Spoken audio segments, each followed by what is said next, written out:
तर मित्रांनो, तुम्ही म्हणसाल ह्यो BSNLच्या ऑफिसमध्ये काय करतोय? कारण आपल्याला जायचं होतं गाडी भरायला सोलापूरला. त्यामुळं मग BSNLच्या ऑफिसमध्येच गेलो 4G प्लसमध्ये. तिथं होतं आपल्याला कंपनीचं मटेरियल भरायचं. मामानं काढलं गेट आणि आपण इथं कसं पोहोचलो त्यासाठी व्हिडिओ बघूया सुरुवातीपासून. सकाळी सकाळी 5 वाजता उठलो. आपण नांदेडहून थोडासा माल भरून आणला होता. त्यामुळं मग निघालो घरी. अंघोळ वगैरे केली. आईनं मस्तपैकी चहा केला सकाळी सकाळी. मग म्हणलं येरवाळी निघावं, कारण पुढे जायला उशीर नको. तर कंपनीतला साहेब परत पुन्हा फोन लावतोय. सकाळी सकाळी गाडीला घेतलं होतं धुवून. म्हणलं चकपक झाले, आता निघायला काही टेन्शन नाही. कारण आजचा दौरा होता लईच लांब. मग म्हणलं देवाचं दर्शन घेतलं. म्हणलं देवा प्रवासात काही अडचण येऊ नको बाबा, बस झालं. मग गाव जसं जसं सोडलं तसं मग काय तयावून मस्तपैकी छान असा व्हिडिओ उचलला.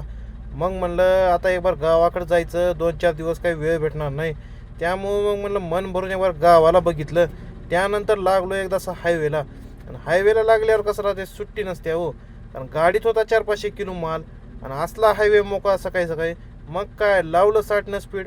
आपल्याला कसं राहते, मोकळा रस्ता भेटावं ड्रायव्हरला, बाकी काही नाही. आणि गाडीत माल राहावा अंडरलोड. ह्यो भाऊ निघालता अंगुराचे कॅरेट रिकामी घेऊन 2-3दा गटला देऊ वाटमध्ये. सकाळी सकाळी आलो आपण लातूरला. आपल्याला जायचे सोलापूरला भरायची आपल्याला गाडी.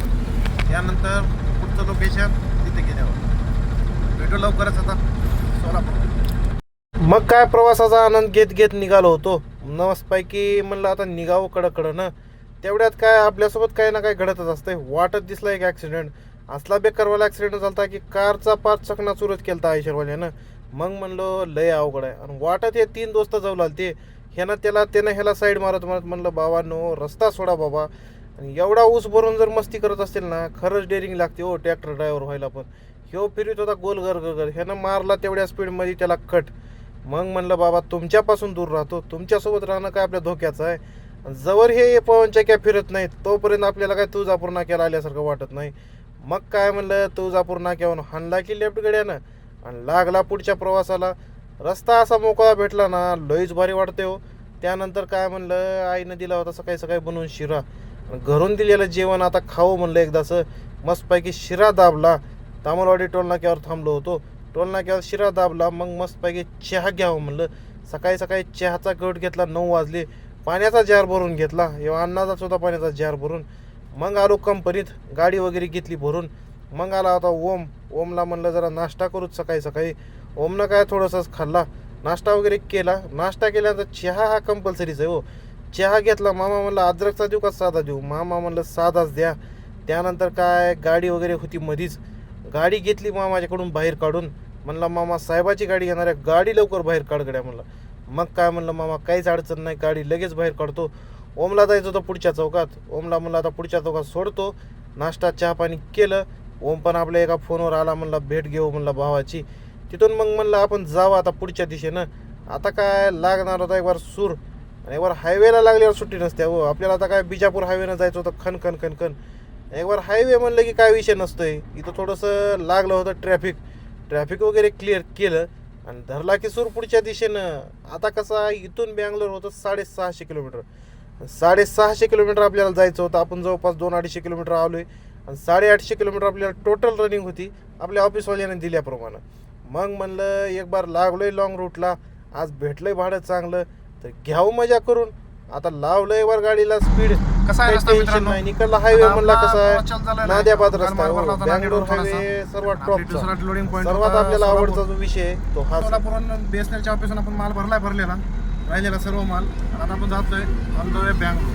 आता बघूया आपण किती वेळात पोहोचतोय. जवळपास इथून आपल्याला टोटल रनिंग आहे 900. आपण जवळपास 250-300 रनिंग क्रॉस करून आले.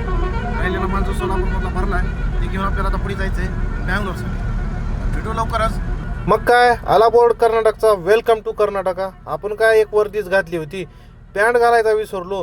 तेवढ्या साहेबानं म्हणले असं जमत नाही बा, घे पावती आणि भर चल. ऑनलाईन पावती काढली साहेबानं आणि वेलकम टू कर्नाटकाचा बोर्ड ऐकला तसं मनाला जगात शांती वाटली.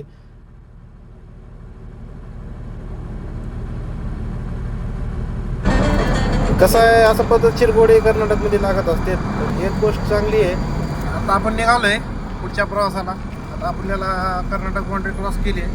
तेव्हा आपण नवीन शिवलेली वर्दी घातली. तर आत्ताच आपल्याला लागला बांबू 200-300 रुपयाला. पण जरा बरंच आहे म्हणा कर्नाटकचे पोलिस. कारण की पावती काढली मामानं. पावती काढल्यानंतर म्हणलं पावती घेऊन जा, वाटत कुठे तुला परेशान करणार नाही. त्यामुळं बरं वाटलं, कारण आपल्याकडं कसं आहे घेतलेले पैसे घाल खिशात असते. पण इथं जरा बरं वाटलं, कर्नाटक पोलिसाचे तेवढे तर आभार आहेत म्हणा.